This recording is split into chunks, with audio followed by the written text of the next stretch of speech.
and welcome back to Boy Book Mom. It's absolutely no surprise that parenting can be chaotic. I'm talking sleep deprived, meltdown, crumbs in your bra, and you have no idea how long they've been there types of chaos. So today we're going to share with you 5 books that really helped calm my toddlers and give me a little bit of space and time when you just really need a minute. So the first book that we're going to look at today is How to Get Your Octopus to School. This book is wonderful to engage with your child, calm down when they're feeling high energy before bed, and get them to focus. One of the things we love about this book is that you can find the octopus in every picture. It's also an incredible educational tool because it addresses things on an emotional level as far as the fear of trying something new and going to school. And also you learn a lot of crazy facts about octopuses. The illustrations are so cute, so creative, and my boys spent hours reading this book over and over again, finding the octopus, even though there was plenty of times that they already knew where the octopus was.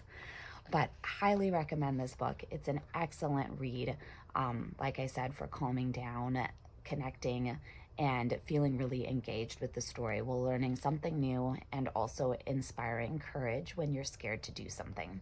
So this is book number 1, How to Get Your Octopus to School by Becky Scharnhorst and pictures by Jacqueline Sinquet. The next book on the list that we love is Solitary Animals, Introverts of the Wild. One thing I love about this book is it really sends the underlying message that it's okay to not always be doing something, always be going, and always be with somebody. There's lots of places in nature where we just quiet down, and it's okay to just be by yourself.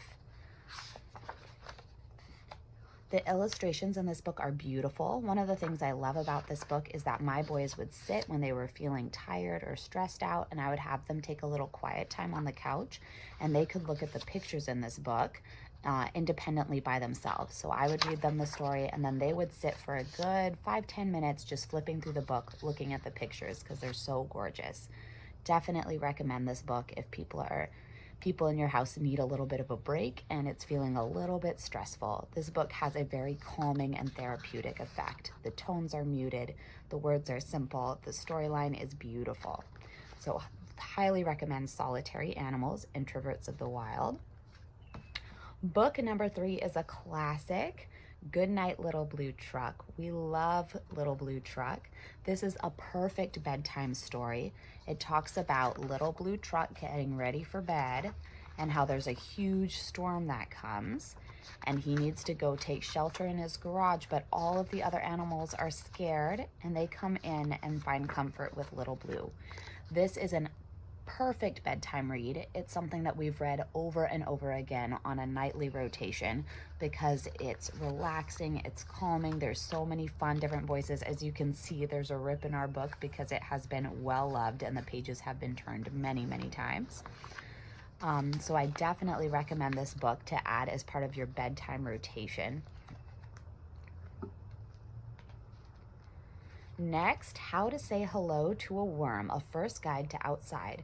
So my boys absolutely love spending time outside. Anything nature where they can get their hands in the dirt is their favorite way to spend time. So sometimes when it's bedtime and we can't go outside because it's time to sleep and they have so many wiggles in them, I pull out this book and I say, well, we can't go outside and play in the dirt right now, but we can read about it. It also kind of shows them that books are a cool gateway into worlds where we're stuck sitting on the couch for a while and we don't have the ability to go somewhere, that we can still go somewhere in our mind through an amazing book. So this book is wonderful because it talks about the process of gardening, what you need, the dirt, the soil, how worms are important for the garden. It talks about the process of planting peas, and while they're waiting for the peas to grow, they learn about treating the garden with respect and taking care of it. It's a beautiful book, beautifully illustrated, and it teaches a lot about nature, plant life, how to grow a garden, what plants need to grow a garden, and the process of watching a garden grow and being patient while you wait for it. So this is another one we've read over and over again that my boys love. It always has a calming effect and it scratches the itch to go outside when you just can't go outside. So How to Say Hello to a Worm. Our Our final book is a classic. It's one that you've probably seen in your library. It's posted everywhere. Grumpy Monkey. You can see from the wear and tear on the book that we love this book. If you have not read this book and your child loves animals, I highly recommend it. By Susan Lang and illustrated by Max Lang. They're an incredible team. So this book talks all about chimpanzee, and he feels like he should be happy for the day because it's a gorgeous day, but he's actually really grumpy. And his friends all try and cheer him up with different tips for how not to be grumpy. But the conclusion at the end of the day is that Jim just really wants to be grumpy, and it's okay for him to be grumpy. And I think sometimes it's wonderful for kids to hear that it's okay not to be happy all the time. It's okay to be grumpy, and it's okay to wait for the grumpiness to go away.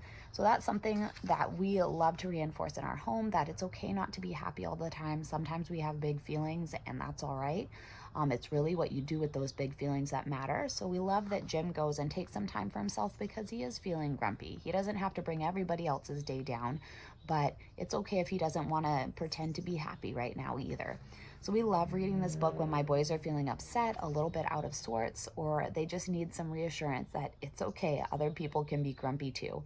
And sometimes we just read it because they love to laugh. One of the fun challenges and things we do in this book is that we learned Max Lang loves to draw little lizards, and you can usually find one in most of the pages. And now that I said that, we're struggling to find one. But he has all these little geckos and lizards kind of hanging out everywhere within the book, and we love to try and find them. So here's like Snake hanging out on the vine. Here's a little lizard gecko guy over here and a little bug, and the boys love to do a challenge where we try and find all the little lizards and geckos in each of the pages while we read. So this was Grumpy Monkey, another great story to calm your child down, relax, unwind before bed. Thank you so much for joining us on Boy Book Mom today. We hope that these stories are helpful for you. Do you have a favorite one that you love reading before bed? Please comment and tell us, or if there's any books you'd like us to explore and I can test out on my children, please let me know. We always love to hear from you. Until we read again.